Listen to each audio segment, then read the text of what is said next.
రైతు భరోసాకు సంబంధించిన కీలకమైన అప్డేట్ ఇది. మనం 2 రోజుల కిందనే చెప్పినాం.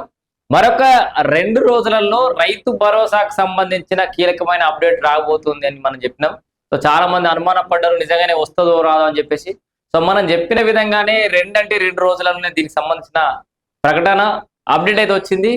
22 తారీఖు నుంచి రైతు భరోసా నిధుల జమ అనేది కొనసాగబోతోంది. దానికి సంబంధించి మనం ఇక్కడ వార్త చూడొచ్చు.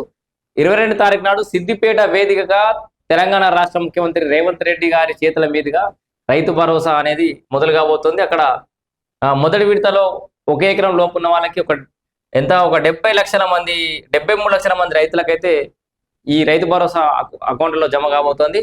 22వ నుంచి రైతు భరోసా 3 విడతల్లో మొత్తం 9,000 కోట్లు. సో 9,000 కోట్లు అనేది అందరికీ అది దాని ఏమంటారు బయాట్ అయిపోయింది. ఇక తొలి దఫా 3,590 కోట్లు నర్మేటలో విడుదల చేయనున్న సీఎం.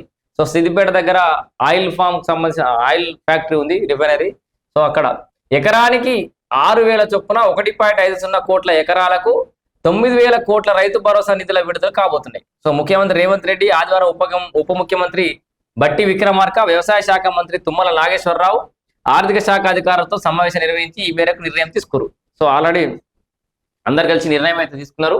ఇక్కడ క్లియర్గా చూడొచ్చు మనం. ఓకే, ఈ నెల 22న సిద్దిపేట జిల్లా నర్మేటలో ఆయిల్ ఫామ్ కర్మాగారం ప్రారంభోత్సవం రోజున జరిగే సభలో సీఎం మొదటి విడత రైతు భరోసా నిధులను విడుదల చేస్తారు. ఆ రోజున అంటే 22 తారీఖు నాడు ఎంత 73 లక్షల మంది 1 ఎకరం వరకు రైతులకు 3,590 కోట్ల రూపాయలు జమ అవుతాయి ఆ ఒక రోజు. సో ఇక్కడ ట్విస్ట్ ఇదే, మరి 22 తారీఖు నాడు అందరు ఒకటిసారి రావు, విడుదల వారీగా మనం చెప్పాం కదా గతంలో కూడా 9,000 కోట్లు ఒకటేసారి విడుదల చేయడానికి ఇబ్బంది అవుతుంది కాబట్టి విడుదల వారీగా 1 ఎకరం లోపు ఉన్నటువంటి 73 లక్షల మంది రైతులకు 3,590 కోట్ల రూపాయలు ఆ రోజు జమ అవుతాయి. ఇక రెండో విడతనేమో మళ్ళొక 20 రోజుల తర్వాత 22 తారీఖు నుంచి మళ్ళొక 20 రోజుల తర్వాత 2,650 కోట్ల రూపాయల నిధులు విడుదల చేస్తారు. మొత్తం ఏప్రిల్ నెలాఖరు లోపు 3వ విడతగా 2,760 కోట్ల నిధులను జమ చేయనున్నట్లు మంత్రి తుమ్మల తెలిపారు. రైతు భరోసా నిధుల విడుదలకు నిర్ణయం తీసుకున్న ముఖ్యమంత్రి ఉప ముఖ్యమంత్రికి ఆయన కృతజ్ఞతలు తెలిపారు. సో ఆర్థిక ఇబ్బందులు ఉన్నా కూడా రైతులకు ఇచ్చిన మాట కట్టుబడిన ప్రభుత్వం మరోసారి రైతు పక్షపాతిగా నిరూపించుకుందని వెల్లడించారు. సమావేశంలో రాష్ట్ర ప్రధాన కార్యదర్శి రామకృష్ణారావు, సిఎస్ ముఖ్య కార్యదర్శి శేషాద్రి, ఆర్థిక శాఖ ముఖ్య కార్యదర్శి ఉన్నాడు, వీళ్ళందరూ ఉన్నారు. అయితే కాంగ్రెస్ అధికారంలోకి వచ్చినాక ఇప్పటి వరకు 3 విడతల్లో రైతులకి రైతు భరోసా అనేది జమ చేశారు. మొత్తం రాష్ట్రం ఆర్థికంగా ఇబ్బందుల్లో ఉన్నప్పటికీ కూడా రైతు భరోసా ఇస్తున్నామని చెప్పేసి మళ్ళీ రాష్ట్ర ఆర్థిక పరిస్థితులు అయితే వాళ్ళు గుర్తు చేస్తున్నటువంటి సందర్భంలో మనం ఇక్కడ చూడడు. పెట్టుబడి సాయం అందించింది. తాజాగా విడుదల అయితే 4వ సీజన్ కు నిధులు అందుతాయి. ఇప్పటివరకు ఒక 3 సీజన్లు అందించింది, ఇప్పుడు 4వ సీజన్కి అందుతాయి. ప్రభుత్వం 2023-24 యాసంగిలో ఎకరానికి 5,000 చొప్పున 7,625 కోట్లు ఇచ్చింది. 2024-25 ఆర్థిక సంవత్సరంలో యాసంగిలో ఒక 5,000 చొప్పున 5,057 కోట్లు అందించింది. 2025-26 వానాకాలం సీజన్లో ఎకరానికి సాయం 6,000కు పెంచి ఏం చేశారు, 8,800 కోట్లను జమ చేశారు. సో ఇక్కడ చూడరు మనం మెల్లమెల్లగా అమౌంట్ పెంచుకుంటూ వస్తారు.